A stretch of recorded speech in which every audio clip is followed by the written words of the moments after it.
오늘도 하나님께서 우리에게 필요한 은혜를 내리워 주시기를 축원합니다. 오늘 말씀 제목은 그의 말을 들으라, 그렇게 말씀을 잡았습니다.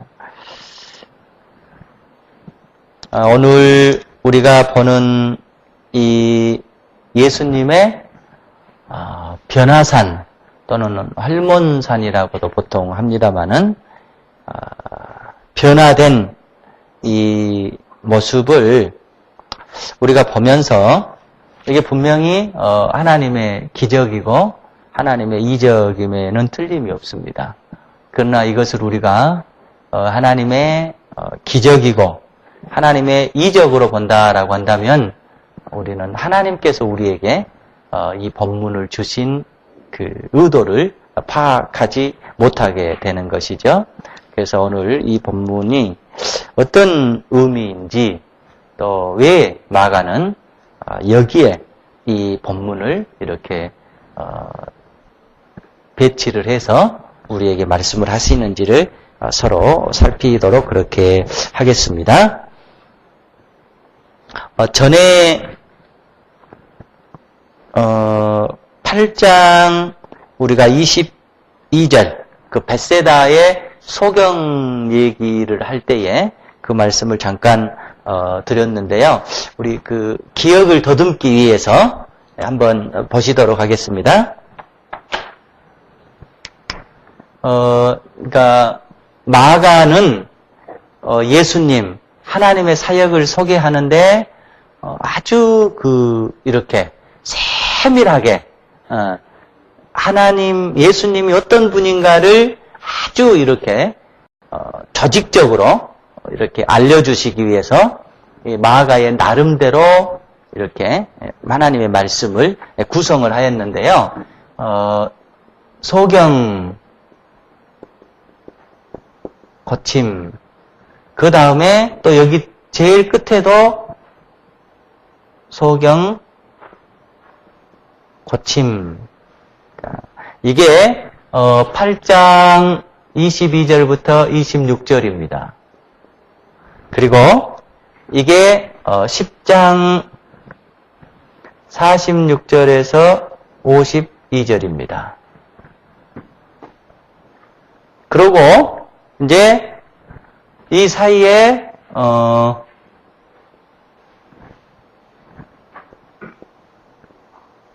첫 번째 예수님의 순환 예고, 그 다음에 또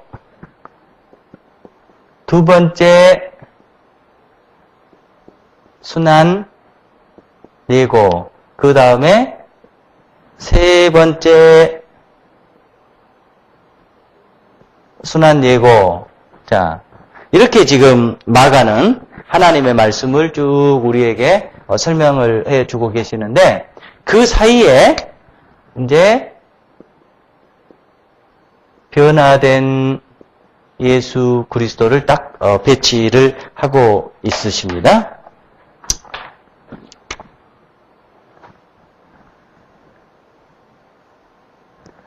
오늘 이게 우리가 보는 9장 2절부터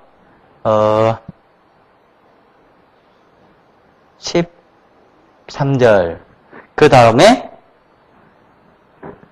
이제 이게 8장 27절부터 9장 1절, 그 다음에 이게 9장 30절부터 10장 31절, 그 다음에 10장 32절부터 45절 이렇게 돼 있는 것이죠. 그러니까 지금 마가는 우리가 예수님을 따라가면서 하나님을 따라가는 길이 뭐냐? 그것은 우리가 예수님을 똑바로 보고 오해 없이 예수님을 따라가야 된다라고 하는 것을 말씀하기 위해서 이렇게 자기의 의도를 가지고 이렇게 하나님의 말씀을 구성하고 배치를 해서 우리에게 말씀을 해 주신 것이죠. 그러니까 소경을 고쳤어요. 소경을 거쳤는데 여기에 소경은 예수님께서 우리가 지난번 본 대로 한 번에 고치시지를 못했죠. 유일하게 두 번에 거쳐서 고친 거예요. 그러니까 완벽하지 못하게 보는 것이 한 번, 그 다음에 한 번 더 해가지고 완벽하게 보는 그런 예수님의 이적, 기적을 얘기하고 있고, 여기는 이제 완벽하게 한 번에 보는 것이죠. 그러니까 소경이 눈을 떠서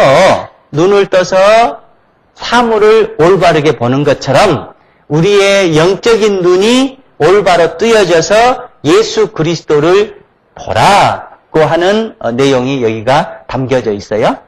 근데 예수 그리스도를 올바로 보게 되는 핵심은 뭐냐면 예수님을 우리가 얘기한 대로 그리스도로 보는 것이 아니라 예수님께서 자신을 말씀하시는 대로 인자로 보는 것이 예수님을 올바로 보는 것이다 라는 말씀이기도 합니다. 그래서 첫 번째 순환을 얘기하시고 그 다음에 두 번째 순환을 얘기하시고 세 번째 순환을 얘기하셔요. 근데 그 사이에 예수님을 똑바로 봐야 되는데 예수님의 진짜 모습이 뭔가 라고 하는 것을 지금 제자들에게 보여주고 있는 본문이 바로 오늘 우리가 보게 되는 본문입니다. 그러니까 오늘 우리가 이 본문을 보면서 이것은 기적이야 이렇게 봐버리면 우리는 내가 똑같이 적용돼 버리는 거예요. 그러니까 이게 하나님의 기적이고 하나님의 이적이면 틀림이 없습니다만은 우리는 적어도 이 본문을 기적으로 보는 것을 뛰어넘어서 이 본문이 이 말씀이 하나님께서 왜 우리에게 하시는 말씀일까? 그리고 이 마가복음을 저술했던 마가는 오늘 하나님의 무슨 메시지를 우리에게 주시려고 하는 것일까라는 의도를 파악하는 것이 오늘 본문을 우리가 더 잘 보는 내용이라고 말씀드리겠습니다. 자, 이제 보십시다. 그 앞에 무슨 얘기가 있었냐면 제자들이 주님을 누구라고 고백을 했죠? 주는 그리스도시요, 살아계신 하나님의 아들입니다. 이 살아계신 하나님의 아들입니다는 마가복음에는 없죠. 이건 지금 마태복음에 나오는 얘기고요. 그러니까 마가의 입장에서만 우리가 보자고요. 주는 그리스도시요. 이 주 그리스도. 이 그리스도는 지금 제자들이 고백할 때 그 그리스도는 어떤 그리스도라고 그랬어요? 그러니까 예수님의 마음에 싹 들게 하는 그리스도셨나요? 아니면 예수님의 마음을 아주 불편하게 하는 그리스도였나요? 예수님의 마음을 굉장히 불편하게 하는 그리스도였어요. 그러니까 그들은 지금 하나님의 입장에서 그리스도를 본 게 절대 아니었어요. 누구의 입장에서 그리스도를 보는 거였어요? 자신들의 입장에서. 그러니까 자신들이 고백한 그리스도, 제자들이 고백한 그리스도는 무슨 그리스도냐면은 정치적인 메시아를 의미했던 거예요. 정치적인 메시아. 정치적 메시아. 그러니까는 예수님께서 바로 자기를 뭐라고 말씀하시냐면은 인자라고 말씀을 하시죠. 그러니까 예수님은 당신을 뭐라고 말씀하시냐면은 인자라고 얘기하십니다. 그러니까 이 인자는 제자들이 고백한 정치적 메시아하고는 정반대예요. 그 인자가 어디에 나와 있죠? 우리 한번 보고 넘어가십시다. 지난주 보셨던 말씀 31절. 자, 인자가 많은 고난을 받고 장로들과 대제사장들과 서기관들에게 버림받되고 죽임을 당하고 사흘 만에 다시 살아나야 할 것을 비로소 그들에게 가르치시되. 그러니까 예수님께서 말씀하신 인자는 어떻게 되는 거예요? 제일 처음에 자, 고난을 받습니다. 그 다음에 버림당하죠. 그리고 어떻게 되죠?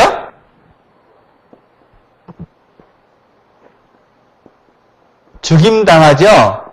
그 다음에 어떻게 되죠? 살아나심.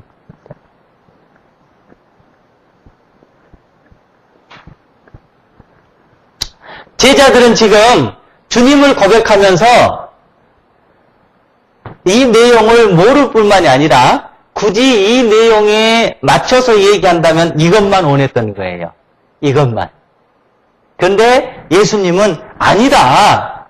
나는 인자로서 고난을 당하고 버림을 당하고 죽임을 당하고 그리고 살아난다. 이 과정을 통해서 나는 뭐가 되느냐? 그리스도가 된다. 지금 이 얘기를 하고 있는 것입니다. 어쩌면 이 내용은요, 우리 인생의 핵심이라고도 할 수가 있어요. 우리는 지금 대체적으로 우리 사람들은 그러죠. 이것만 원해요. 이것만. 예. 이거는 우리가 원하지를 않아요. 그러나 주님은 말씀하시기를 이것 없이는 이것을 이룰 수가 없다입니다. 그래서 저와 여러분이 인생을 살아나가면서요, 힘들 때, 어려울 때 예수님은 당신을 인자라고 하셨던 말씀을 꼭 기억해 보세요. 그리고 그 말씀을 묵상해 보세요. 그러면 우리에게 얼마나 힘이 되는지 몰라요. 우리의 삶이 힘들고 우리의 삶이 어렵고 또 잘 안 풀리고 이런다라고 한다면 우리는 적어도 예수님이 가셨던 인자의 길을 가고 있는 거예요. 그러니까 이것 없이는 이게 절대 이루어지지를 않는 거예요. 자, 그렇다라고 한다면 예수님께서 저렇게 말씀하시면은 그 뜻을 이해하려고 하고 또 그 뜻을 받아들이려고 하고 이게 누구의 자세가 돼야 되겠어요? 제자들의 자세가 돼야 되겠잖아요. 그런데 제자들은 그런 모습을 보여주지를 않아요. 그러니까 33절에 보면 32절에 보면 드러내고 이 말씀을 하시니 베드로가 예수를 붙잡고 항변하여, 그러니까 항변한단 말은 옆으로 데리고 가가지고 이제 이렇게 꾸중한다고 하는 말씀이죠. 그래 이제 예수님께서 그들에게 자세하게 십자가를 져야 되고 또 자기의 목숨을 잃어야 구원을 얻고 이렇게 쭉 신앙적인 말씀을 하고 있습니다. 근데 이제 우리가 사람이 그러잖아요. 서로 얘기 안 해도 저 사람이 지금 내 말을 수용하고 있는 것인지 내 말을 이렇게 긍정적으로 듣는 것인지 아니면 부정적으로 듣는 것인지 이게 다 오는 거죠. 예수님께서 지금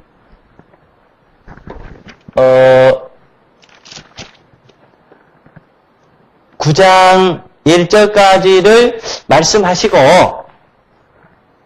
제자들이 지금 예수님 자신의 말씀을 올바로 받아들이고 또 받아들이려고 노력하고 이런 모습을 보시지 못하는 것 같아요. 그러니까 예수님께서는 이들을 다시 교육을 시키셔야 될 필요성을 느끼셨던 거예요. 느끼셨던 거예요. 그래서 예수님께서는 엿새 후에 그 사건이 있는 엿새 후에 그들을 더 높은 신앙적인 교육 장소로 이끌고 갑니다. 그것이 하나님의 임재 현장으로 이끌고 가는 것이 지금 예수님의 변화산의 사건이에요. 그러니까 이것을 우리가 기적이다라고 봐버리면 아무 의미가 없어요. 왜 이 사건이 있었는가? 그리고 이 사건을 통해서 예수님은 제자들에게 무엇을 말씀하시고 싶었던가를 찾아내야 되겠죠. 그들은 지금 어디로 가고 있어요? 어디로 올라갔습니까? 베드로와 요한과 야고보를 데리시고 따로 높은 산에 올라가셨으니 그들 앞에서 변형되사. 여러분 하나 물어볼게요. 예수님을 따라다녔던 제자가 이때 당시에 12명이었죠. 예수님의 제자들만. 그런데 왜 3명만 데리고 갔어요? 나머지 9명은 어찌 된 거예요?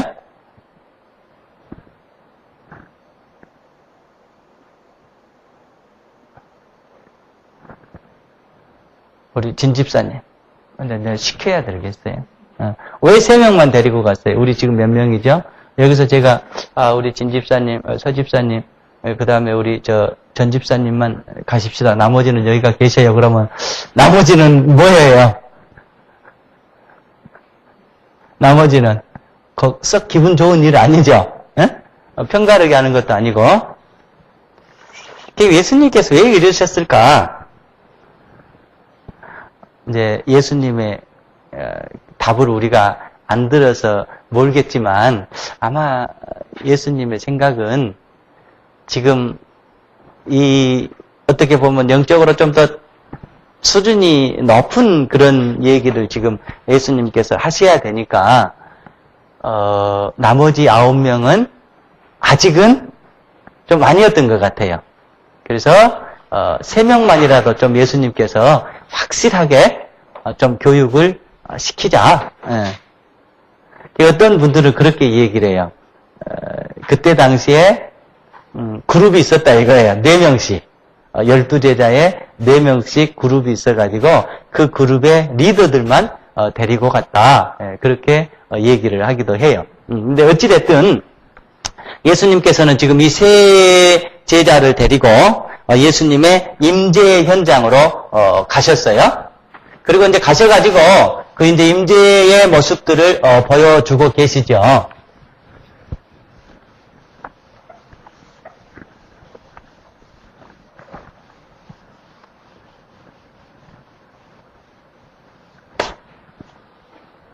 자, 보십시다.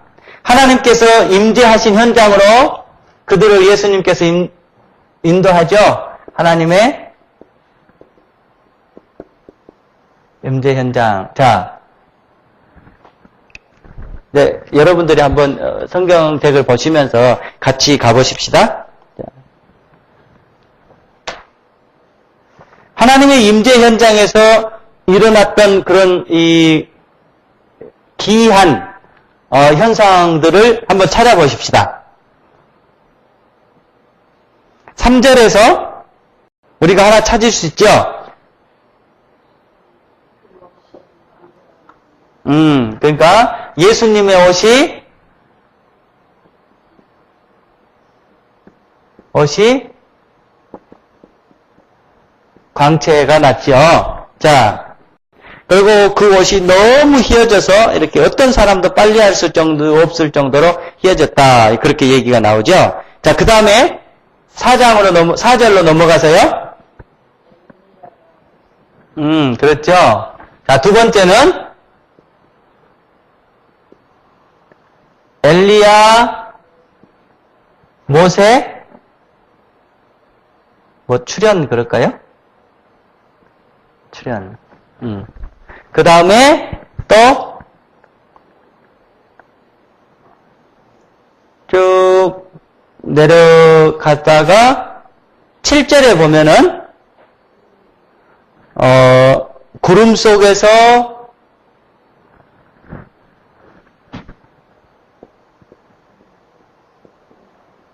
구름 속 진짜인데 하나님 임재하시고 그 다음에 말씀하고 계시죠. 자.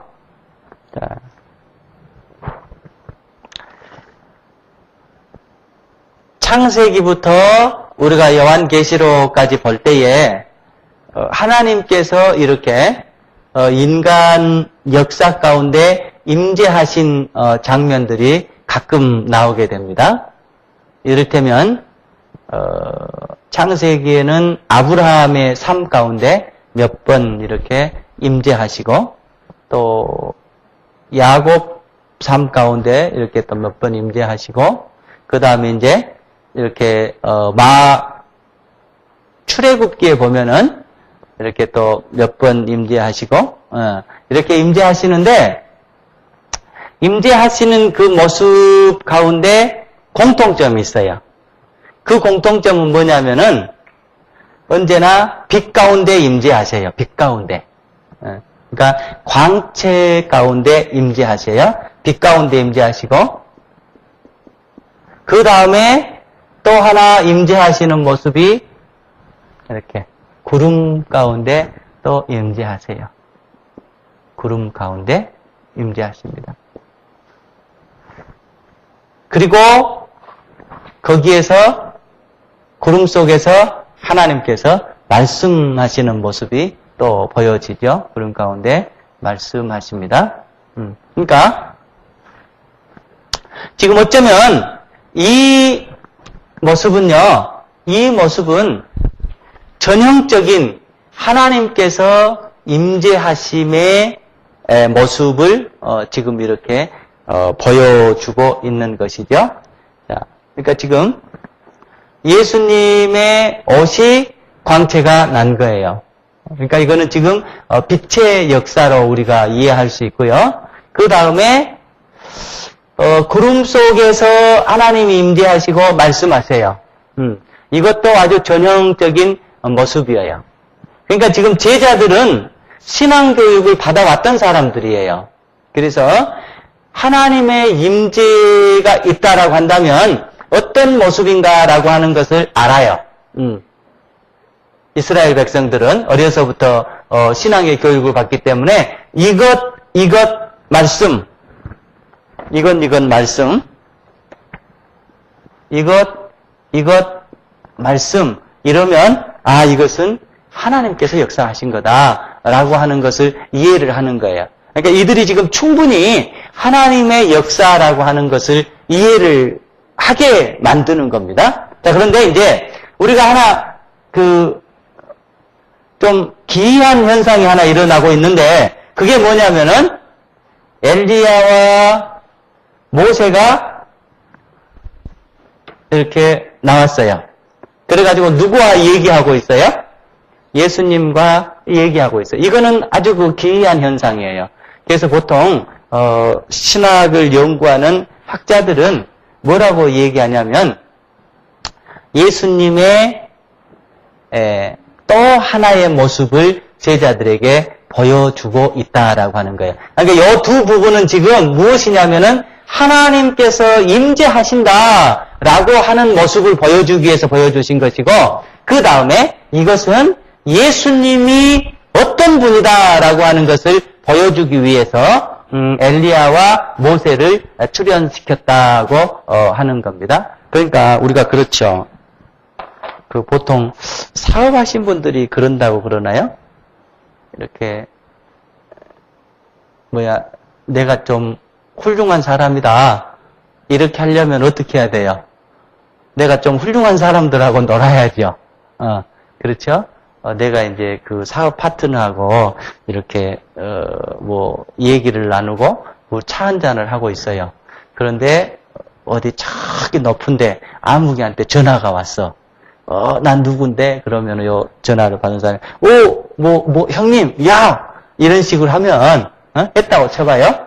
그러면 옆에 듣고 있는 사람이 이 양반이 저분을 형님이라고 하네? 이분을 그냥 이렇게 친구라고 하네? 그러면 이분의 그 상태가 높아지는 거예요? 낮아지는 거예요? 높아지겠죠. 그런 오늘 우리로 보면은 그런 모습이에요. 그런데 왜 하필이면 엘리야하고 모세냐? 왜 엘리야하고 모세냐? 모세는 이스라엘 백성들 마음 가운데 무엇으로 남아있냐면은 율법의 완성자로 남아있는 거예요. 그리고 엘리야는 무엇으로 남아있냐면 애언의 완성자로 남아있는 거예요.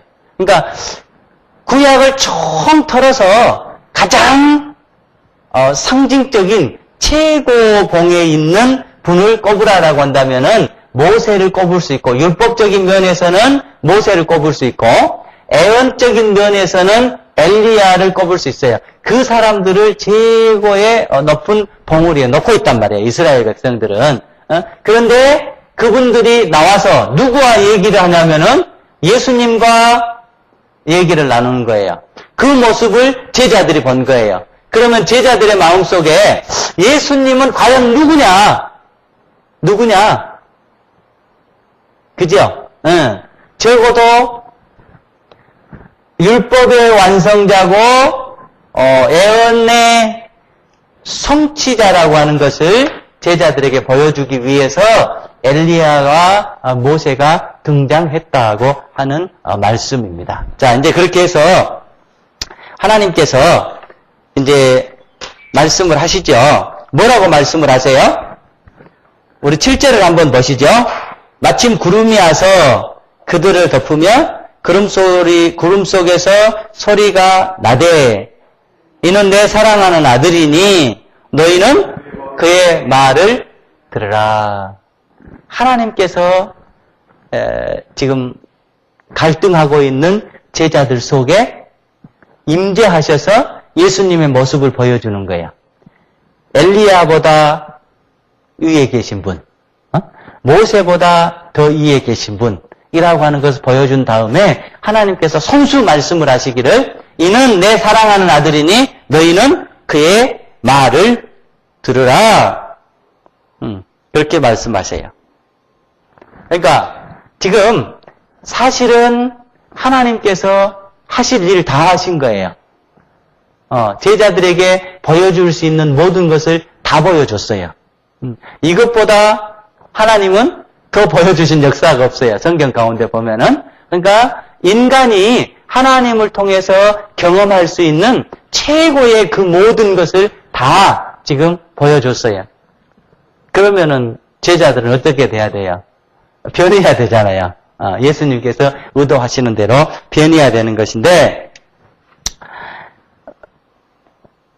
그들이 변한 게 없어요. 우리 5절 말씀 한번 보시죠. 베드로가 예수께 고하되 라삐어 우리가 여기 있는 것이 좋사오니 우리가 초막소에서를 짓되 하나는 주를 하나는 모세를 하나는 엘리야를 위해서 합시다. 그런데 이제 그 6절 말씀이 참 재밌어요. 이는 그들이 몹시 무서워함으로 그가 무슨 말을 할지 알지 못함이더라. 이 말은 뭔 말이냐면 뭐가 뭔지도 모르고 그냥 했다 이런 얘기입니다. 그러니까 지금 예수님은 적어도 이들에게 변화산으로 인도해서 그들에게 말씀하시고자 하는 것이 그런 게 아니었어요. 그런데 베드로는 뭐라고 얘기하냐면은 여기 좋네요. 여기다가 우리가 초막셋을 짓고 여기서 삽시다. 이거예요. 제자들이 바라는 건 이거예요. 이것은 또 다른 말로 한다면 제자들이 고백한 그리스도를 통해서 자기네들이 얻고자 하는 것이 바로 그거예요.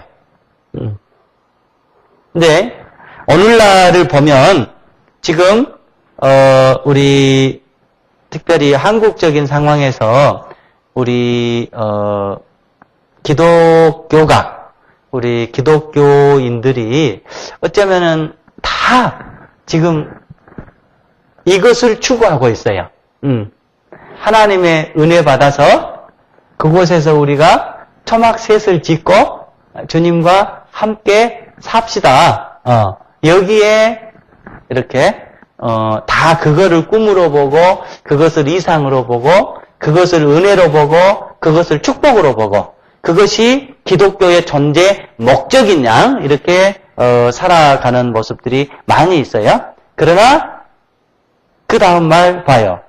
이는 그들이 몹시 무서워 그가 하는 말을 알지 못합니다라. 이거는 전혀 안 맞는 얘기라고 하는 말씀입니다. 행여 여러분 가운데 저 가운데 이런 상태에 놓여 있다라고 한다면 우리는 얼른 방향을 수정해야 돼요.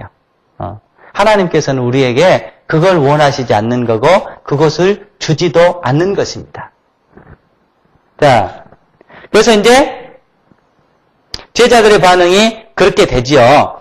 그리고 하나님께서 말씀하신 후에도 여전히 오해고 갈등이에요.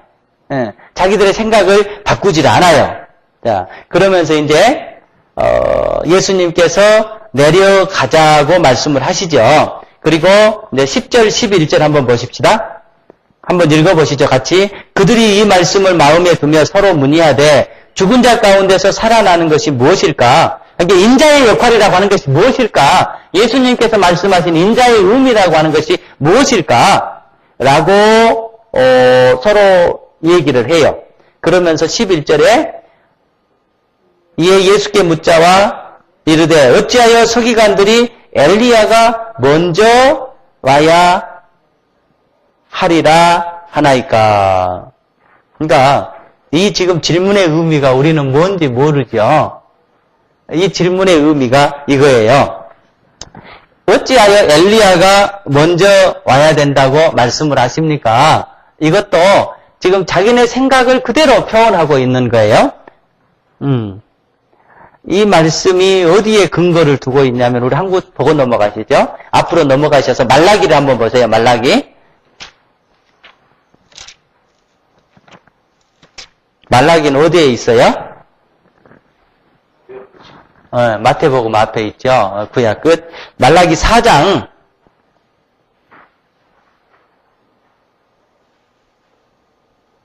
4장 4절부터 6절까지 우리 한번 읽어보십시다. 너희는 내가 호렙에서 온 이스라엘을 위하여 내 종 모세에게 명령한 법, 곧 율례와 법도를 기억하라. 보라, 여호와의 크고 두려운 날이 이르기 전에 내가 선지자 엘리야를 너희에게 보내리니 그가 아버지의 마음을 자녀에게로 돌이키게 하고 자녀들의 마음을 그들의 아버지에게로 돌이키게 하리라. 돌이키지 아니하면 두렵건대 내가 와서 저주로 그 땅을 칠까 하노라. 이 말씀에 입각해서 랍비들이 이스라엘 백성들에게 어떻게 가르쳤냐면은 이게 소위 랍비 전통이라고 하는 건데요. 제가 읽어드릴게요. 엘리야가 메시아 3일 전에 온다. 이게 지금 랍비들이 가르친 자기네들 그 종교적인 전통이에요. 첫째 날은 이스라엘 산 꼭대기에 서서 땅의 황폐를 함탄하시면서 이 땅에 평화가 임한다. 이 땅에 평화가 임한다. 라고 외친대요. 근데 이 음성이 동에서 서까지 또 남에서 북까지 모든 사람들이 다 들을 수 있게 외친다라고 하는 거예요. 그 다음 둘째 날에는 하나님의 자비가 세상에 임한다라고 외친대요. 그리고 셋째 날은 구원이 세상에 임한다. 근데 여기에 세상이라고 하는 것은 우리가 얘기하는 월드가 아니에요. 어디만 얘기하냐면은 이스라엘 땅만 얘기하는 거예요. 임한다 외치고 세상의 모든 것을 회복할 것이다. 여기도 세상은 월드가 아니에요. 자기네 땅만 얘기해요. 하나님의 자녀들을 회복하고 모든 종교적인 의식을 회복하고 그 다음에 추방된 자를 하나님께서 되돌려오고 추방시킨 자를 하나님께서 추방시키실 것이다. 이렇게 믿고 있어요. 이렇게 믿고 있어요. 그러니까 지금 이것은 뭐냐면은 철저하게 이스라엘 백성들이 꿈꾸고 바라는 그 세상을 엘리야가 와서 회복을 할 것이라고 이렇게 믿고 있어요. 그러니까 예수님이 메시아라고 한다면, 예수님이 그리스도라고 한다면, 그러면 3일 전에 메시아가 와가지고 이 모든 것을 회복한다고 했는데 그런 일이 일어나고 있지 않지 않습니까? 예수님에게 물어보는 얘기입니다. 그래서 예수님께서 뭐라고 얘기하시죠? 이미 왔다. 그가 누구예요? 세례 요한이에요. 그런데 그마저도 자기네들이 바라는 그런 모습으로 안 온 것이죠.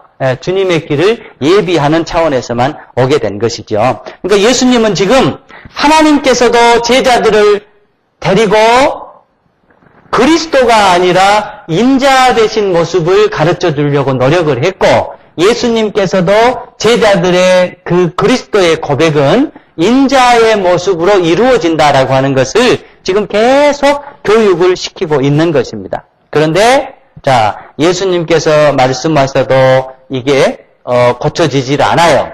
그래서 변화산으로 데리고 가서 그런 경이한 모습들을 보여줘도 변화되질 않아요. 하나님께서 손수 구름 속에 임재하셔서 말씀을 하셔도 변화되지를 않아요.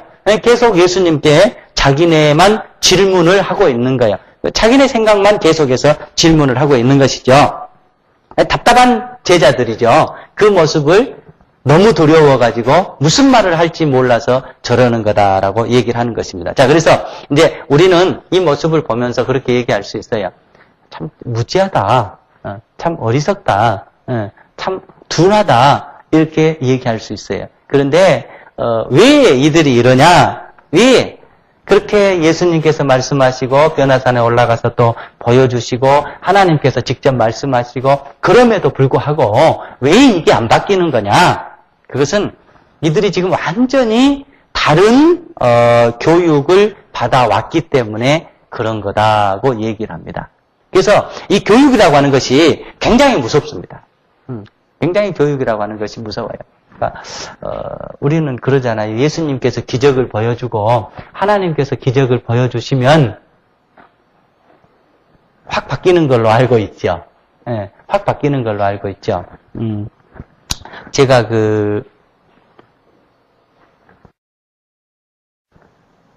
신학교 3학년 때인가 4학년 때인가 첫 이렇게 교육 전도사를 나갔을 때 우리 청년 하나가 이를테면은 그냥 막 험난하게 살았어요.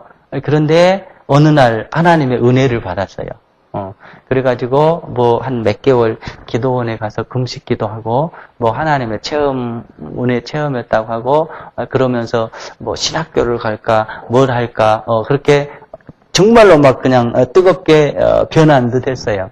그래가지고 한 20년이 지나서 우연히 여기에서 만났어요. 그 이제 저는 그 양반이 그때 당시에 그렇게 막 뜨겁게 했고 그래서 정말로 뭐 목사님이 됐든가 그렇지 않으면 최소한 아주 훌륭한 신앙인이 되어 있을 줄로 알았어요. 그런데 실망스럽게도 이전의 삶으로 돌아가 버렸어요. 돌아가 버렸어요. 그런 모습을 보면서 야, 참 우리가 하나님의 은혜도 많이 받아야 되겠지만 하나님의 은혜 좀 받았다고 해서 그 사람이 변화되고 그 사람이 이렇게 바뀌고 그런 게 아니다라고 하는 것을 느끼게 됐어요. 그러니까 지금 제자들의 모습이 바로 이런 모습이에요.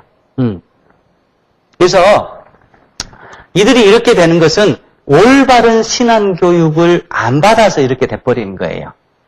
자기네 주관에서 자기네 입장에서 인위적인 이렇게 신앙 교육을 받아와서 지금 이들은 하나님 앞에 서서도 문제가 돼버리고 주님 앞에 세워져서도 문제가 돼버리고 이런 거예요. 자, 그래서 오늘 본문 말씀을 결론을 우리가 내린다라고 한다면 우리가 올바른 신앙 교육을 받고 또 올바른 신앙을 갖는다고 하는 것이 얼마나 어려운 것인가라고 하는 것을 우리가 깨달아야 될 거고요. 그 다음에 올바른 이 신앙 교육을 받고 올바른 신앙 속에 산다라고 하는 것은 뭐냐면 주님이 말씀하시는 대로 늘 내 생각을 갖다가 내려놓는 거예요.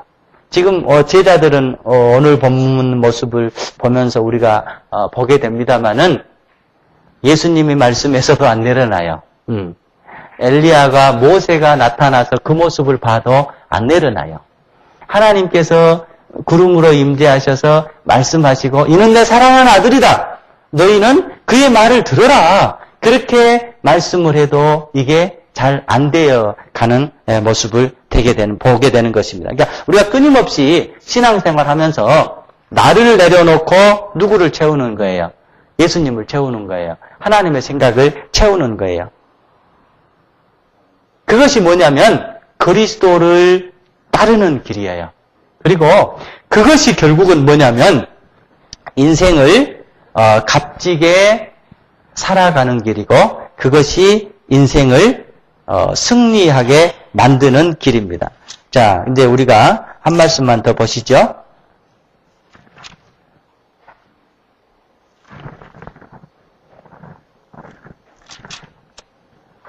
자, 지금 변화산에 올라간 목적이 주님은 이들을 왜 변화산으로 데리고 갔어요?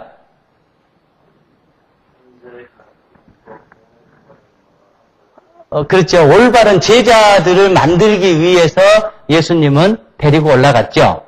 그런데 베드로를 비롯해서 이들은 그곳에서 지금 삽시다. 예. 이것을 요구하고 있어요. 그런데 예수님은 다시 산으로 내려가자고 그러죠. 예. 근데 이제 우리가 다음 시간에 보게 됩니다만은 14절 이하에 보면은 산 아래는 누가 있냐면 귀신 들린 사람이 있어요. 하나님의 은혜가 필요한 사람이 있어요. 예. 주님의 은혜가 필요한 사람이 있어요. 그러니까 주님은 내려가자고 얘기를 해요. 그러니까 하나님의 능력을 받아서 다시 세상 속으로 내려가자라고 주님은 얘기한데 이들은 지금 하나님의 은혜를 받는 목적이 뭐예요? 거기에서 자기네들 위주로 살자예요. 그런데 인자를 따라가는 길은 예수님을 따라가는 길은 그렇게 높이에서 나 혼자 누리는 삶이 아니라 내가 필요한 곳으로 내려와서 하나님의 은혜가 필요한 곳에 내 은혜를 주님의 은혜를 나누어 주는 삶이 바로 그리스도의 길을 따라가는 것이고 그리스도처럼 살아가는 길이라고 하는 것을 막아는 이런 구조를 가지고 우리에게 가르쳐 주고 있는 것입니다. 바라기는 저나 여러분들이나 늘 하나님 안에서 우리의 생각들을 내려놓고 하나님의 생각으로 가득 채우고 우리가 하나님의 은혜를 가득 받아서 내가 높은 어딘가에서 안주하는 삶이 아니라 낮은 곳으로 내려가서 그들과 함께 나누는 것이 그리스도가 원하는 삶이라고 하는 것을 기억하시도록 하십시다.